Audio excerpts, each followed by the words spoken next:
Shalom, berjumpa lagi Bapak Ibu Saudara-saudaraku, jemaat sekalian yang dikasih dan diberkati oleh Tuhan. Bersama saya Pendeta Ordeyati dalam Renungan Harian.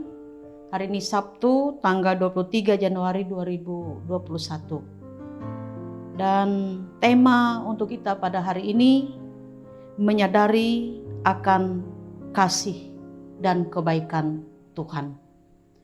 Sebelumnya mari kita bersama-sama bersatu dalam doa.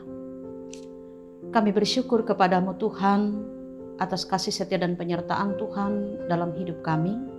Terima kasih pada hari ini kami kembali boleh dipertemukan, dipersatukan. Dan saat ini kami akan mendengarkan kebenaran firman-Mu. Kiranya Roh Kudus yang memimpin kami, baik hamba-Mu yang akan menyampaikan firman-Mu, bahkan jemaat sekalian yang akan mendengarkannya. Di dalam dan oleh nama Yesus Kristus, kami berdoa dan mengucap syukur. Amin. Bagian dari firman Tuhan untuk kita pada hari ini diambil dari Lukas pasalnya yang ke-10, ayat 13 hingga ayat yang ke-16. Yesus mengecam beberapa kota. Celakalah engkau Korazim, celakalah engkau Betsaida, karena jika di Tirus dan di Sidon terjadi mujizat-mujizat yang telah terjadi di tengah-tengah kamu, sudah lama mereka bertobat dan berkabung.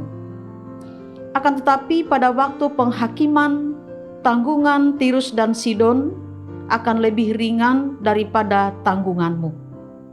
Dan engkau Kapernaum, apakah engkau akan dinaikkan sampai ke langit?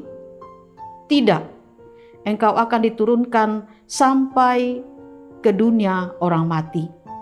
Barang siapa mendengarkan kamu, ia mendengarkan aku. Dan barang siapa menolak kamu, ia menolak aku. Dan barang siapa menolak aku, ia menolak dia yang mengutus aku. Shalom. Bapak Ibu Saudara-saudaraku yang dikasih dan diberkati oleh Tuhan kita Yesus Kristus. Baru saja kita melangkah memasuki tahun 2021 dan hari ini hari yang ke-23. Kita bersama-sama sudah memasuki tahun 2021. Hari ini kita sudah berhadapan dengan kata-kata yang keras. Kata-kata kecaman. Celakalah. Bapak Ibu Saudara-saudaraku yang dikasih dalam Tuhan Yesus Kristus, barangkali kita bersama-sama bertanya, ada apa dan kenapa? Kepada siapa kata-kata itu disampaikan dan dilontarkan? Saudara-saudaraku yang kekasih, kenapa kata-kata itu sampai keluar dari mulut seseorang? Kita bertanya, apa maksudnya, kepada siapa itu ditujukan? Saudara-saudaraku yang kekasih dalam Tuhan Yesus Kristus, kata-kata berisi peringatan yang sangat keras dalam Lukas 10 ayat 13 hingga ayat yang ke-16 ini dialamatkan kepada siapa? Memang kalau kita baca bahwa dalam peringatan itu Yesus menyebutkan nama beberapa kota, Korazim, Betsaida, dan Kapernaum. Karena kota-kota ini sesungguhnya mengalami banyak kebaikan, kasih, kemurahan Allah. Tetapi adakah mereka menyadari itu dan mereka menunjukkan perubahan, bahkan pertobatan? Bapak Ibu Saudara-saudaraku yang kekasih, karena mereka tidak menyadari akan kasih kebaikan Tuhan, maka Yesus mengecam hal tersebut. Bapak Ibu Saudara-saudaraku yang dikasih dalam Tuhan Yesus Kristus, karena itu pesan firman Tuhan hari ini juga mengingatkan kepada kita sekalian. Ketika kita sudah melangkah menjalani kehidupan kita di tahun 2021 ini, kita diingatkan melewati kebenaran firman Tuhan ini untuk lebih berhati-hati. Karena itu melewati pesan firman Tuhan yang diperhadapkan kepada kita saat ini, tentu kita pahami bersama bukan saja tertuju kepada beberapa kota, tetapi juga tertuju kepada kita sekalian. Karena itu melewati firman Tuhan yang diperhadapkan kepada kita pada saat ini, pesan penting ini mengingatkan kepada kita sekalian. Yang pertama, melewati pesan ini mengajak kepada kita untuk melihat situasi dunia sekarang ini. Karena berbagai permasalahan hidup yang terjadi dalam kehidupan kita, hal itu bisa membawa kita jauh dari Allah. Sehingga hidup kita tidak lagi berpusat kepada Allah.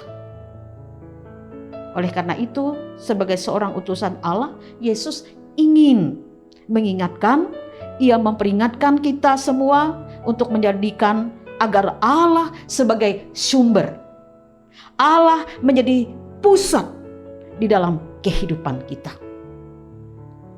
Bapak, Ibu, saudara-saudaraku yang dikasih dalam Tuhan Yesus Kristus, apa yang kita hadapi menjadikan kita memang berhadapan dengan pilihan. Apakah kita mendengarkan seruan Tuhan, mentaati firman-Nya, ataukah kita hidup menurut keinginan kita sendiri? Karena tentu kita menyadari bahwa setiap pilihan kita itu mengandung konsekuensi dan risiko yang harus dihadapi. Karena itu pesan firman Tuhan ini mengingatkan kepada kita untuk lebih berhati-hati dalam hal kita menentukan pilihan. Kemudian yang kedua, melewati firman Tuhan yang diperhadapkan kepada kita pada saat ini, Ia mengingatkan kepada kita sebagai umat Tuhan. Sesungguhnya kita ini sudah merasakan kasih, merasakan kebaikan Tuhan di dalam kehidupan kita. Ia memberkati, Ia memelihara di dalam kehidupan kita sekalian. Banyak hal yang Tuhan perbuat dalam kehidupan kita sekalian, yang tentunya seharusnya sebagai anak-anak Tuhan kita hidup lebih dekat kepadanya dan melakukan apa yang dikehendaki oleh Tuhan. Bapak, Ibu, saudara-saudaraku yang dikasih dalam Tuhan Yesus Kristus, sebagaimana perjalanan kehidupan bangsa Israel keluar dari tempat perbudakan di Mesir menuju tanah yang Allah janjikan di tanah Kanaan. Allah menyatakan kasih setia kebaikan-Nya menyertai memimpin mereka. Allah melakukan segala cara dan berkat dalam kehidupan mereka. Bapak, Ibu, saudara-saudaraku, tetapi seringkali bangsa Israel melupakan akan kebaikan Tuhan. Oleh karena itu, tentu melewati ini juga yang mengingatkan kepada kita sebagai umat Allah yang sudah menerima kasih, yang sudah menerima anugerah Allah, mestinya menyadari kasih-Nya dan menunjukkan bagaimana perubahan hidup. Menyadari kasih-Nya dan menunjukkan sikap hidup sebagai orang yang percaya. Dan itu adalah langkah iman untuk merespon kebaikan Tuhan dalam kehidupan kita. Dan yang ketiga, sebagai seorang Kristiani, kita melaksanakan misi untuk terus berkarya serta mewartakan kabar sukacita tentang keselamatan bagi semua orang. Inilah tugas panggilan kita sebagai umat Tuhan yang kita wujudkan dalam kehidupan kita sekalian. Salam sehat, tetap semangat. Tuhan memberkati. Amin. Kita bersatu dalam doa. Kami bersyukur kepadamu ya Tuhan, buat kebenaran firman yang telah kami dengarkan bersama pada saat ini. Biarlah firman itu bertumbuh dan berbuah di dalam kehidupan kami. Engkau memimpin dalam hidup kami, agar setiap pribadi kami sebagai umat Tuhan pun menyadari akan kasih kebaikan Tuhan yang sudah Engkau perbuat dalam kehidupan kami sekalian.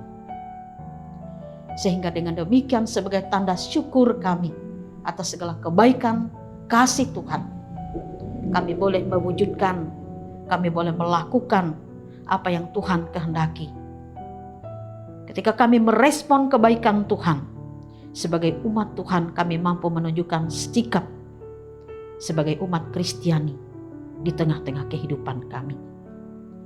Bapa di surga, dalam perjalanan kehidupan yang kami jalani, hari ini kami sudah melangkah di hari yang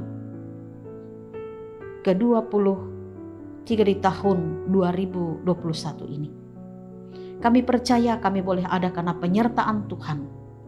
Demikian kami yakin percaya ketika kami melangkah menjalani kehidupan kami selanjutnya, Tuhan pun akan tetap menyertai kami. Meski dalam kami menjalani kehidupan kami Tuhan, ada banyak hal yang terjadi, suka maupun duka, yang mewarnai dalam kehidupan kami. Namun kami percaya Tuhan selalu memimpin, memelihara kehidupan kami. Karena itu kami serahkan seluruh keberadaan kami hanya ke dalam tangan Tuhan. Sehingga dengan demikian kami tetap bersemangat untuk menjalani kehidupan kami. Meyakini bahwa Tuhan selalu ada bersama-sama dengan kami setiap waktu saat, siang maupun malam, bahkan dimanapun kami berada. Jadikan kehidupan kami senantiasa boleh menjadi berkat. Melewati kehidupan kami boleh menjadi terang-Mu dimanapun kami berada.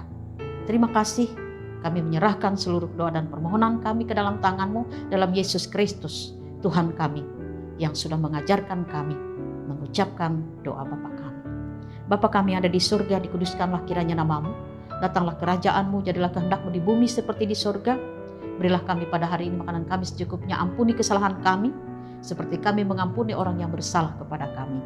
Jangan membawa kami ke dalam pencobaan, tapi lepaskanlah kami daripada yang jahat.